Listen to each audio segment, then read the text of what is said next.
اگر کوئی جانور کی بلی چڑھائی جاتی ہے تو ادھر ہی رکھ دیا جاتا ہے اور اکثر وہ فضول ہو جاتا ہے، ہو سکتا ہے کبھی کوئی چپکے سے آ کے کھا لے۔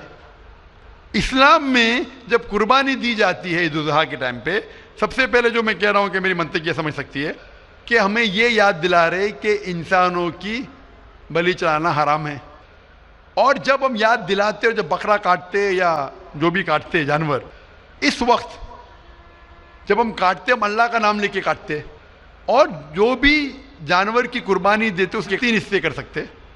ایک حصہ ہم خود رکھ سکتے، خود کے استعمال میں لا سکتے، 1/3 حصہ، دوسرا حصہ ہمیں ہمارے رشتہ دار میں بانٹنا چاہیے، اور تیسرا حصہ غریبوں میں بانٹنا چاہیے۔ جب قربانی دے رہے ہم اس جانور کا استعمال کر رہے، جانور کھانا الاؤڈ ہے کہ نہیں وہ ایک الگ بحث ہے، جس کے اوپر آپ پوچھے تو وہ جواب الگ ہے کہ جانور کھانا صحیح ہے کیا غلط ہے، وہ ایک الگ ڈیبیٹ ہے جو ہم ابھی نہیں، اگر آپ پوچھنا چاہیں تو اگلا سوال پوچھ سکتے ہیں۔ ایک تیسرا حصہ ہم استعمال کر رہے، ایک تیسرا حصہ ہم دوستوں میں بانٹ رہے ہمارے رشتہ دار میں، اور تیسرا حصہ ہم غریبوں میں بانٹتے، تو ان میں غریبوں کا فائدہ ہو رہا ہے، نہ فضول خرچی ہو رہی ہے، اور یاد دلایا جاتا ہے کہ انسانوں کا قتل کرنا غلط ہے، تو یہ اچھی چیز ہے۔ جب بلی جیسا دیکھے باقی مذاہب میں کیا ہو رہا ہے، انسانوں کا قتل کیا جاتا ہے بالکل حرام ہے، اس کے علاوہ جب جانور کا بھی قتل کرتے وہ جانور فضول خرچی میں جاتا ہے۔ اسلام میں ہمیں یاد دلایا جاتا ہے، اور قرآن مجید میں لکھا ہے سورہ مائدہ سورہ 5 آیت نمبر 1 میں، اور سورہ نحل سورہ نمبر 16 آیت نمبر 5 میں، کہ جو جانور آپ کے لیے حلال ہے وہ کھا سکتے، جو چوپایا ہے، خالی وہ جانور مت کھاؤ جو آپ کے لیے حرام ہے، جو حلال ہے وہ کھا سکتے، تو یہ کھانے کے لیے ہمارے لیے خوراک ہے۔ تم قربانی کے وقت نہ کچھ ضائع کر رہے، نہ پیسے کی بربادی کر رہے، ہمیں یاد دلایا جاتا ہے کہ نہ خدا کو گوشت جاتا ہے، نہ خدا کو خون جاتا ہے، خدا کو تقویٰ جاتا ہے، ہمارا تقویٰ، ہم کتنے پرہیزگار ہیں، اور ساتھ ساتھ اس کا استعمال ہوتا ہے۔ ایک تیسرا حصہ میں کھاتا ہوں، رشتہ داروں میں بانٹتا ہوں، اور آخری تیسرا حصہ میں بانٹتا ہوں غریبوں میں، تو اس سے فائدہ ہوتا ہے، تو اس میں کیا غلط ہے؟ بنسبت دوسرے مذاہب میں آپ دیکھیں گے اس میں نقصان ہی نقصان ہے، انسان کا قتل ہو رہا ہے، اور جانور کو بھی اگر بلی چڑھائی جاتی ہے تو فضول خرچی ہوتی ہے۔ بنسبت اسلام میں بقرعید کے اندر فائدہ ہی فائدہ ہے۔ ہوپ دان سے بہت خوب، آپ نے یہ بہت اچھا فرمایا، میں آپ کے جواب سے کافی سنتشٹ ہوں، اور جاتے جاتے ایک آخری سوال کرنا چاہوں گا کہ اہنسا کو اسلام کس نظریے سے دیکھتا ہے؟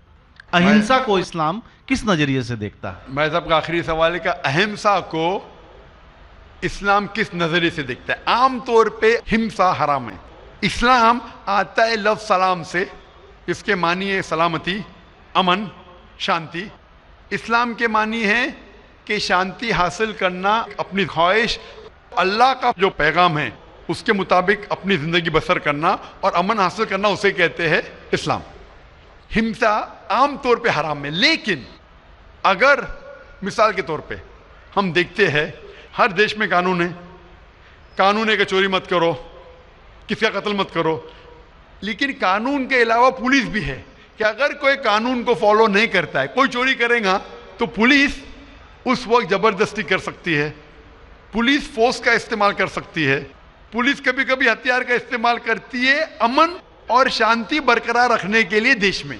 اسی طریقے سے اسلام میں ہمسا عام طور پہ حرام ہے، لیکن ہر انسان شانتی نہیں چاہتا ہے، کچھ انسان جو اشانتی چاہتے ہیں اور جو اللہ کا فرمان پہ عمل نہیں کرتے اور شانتی کو بھش کرنا چاہتے، اس وقت اسلام اجازت دیتا ہے کہ آخری مرحلے پہ آپ ہمسا کا استعمال کر سکتے شانتی لانے کے لیے، ہمسا کا استعمال کر سکتے شانتی لانے کے لیے، خود کے فائدے کے لیے نہیں۔ اسی لیے عام طور پہ جتنے بھی آپ نے دیکھے ہوئے ہیں جو جنگ اللہ کے رسول لڑی، اکثر وہ تھا سیلف ڈیفنس میں۔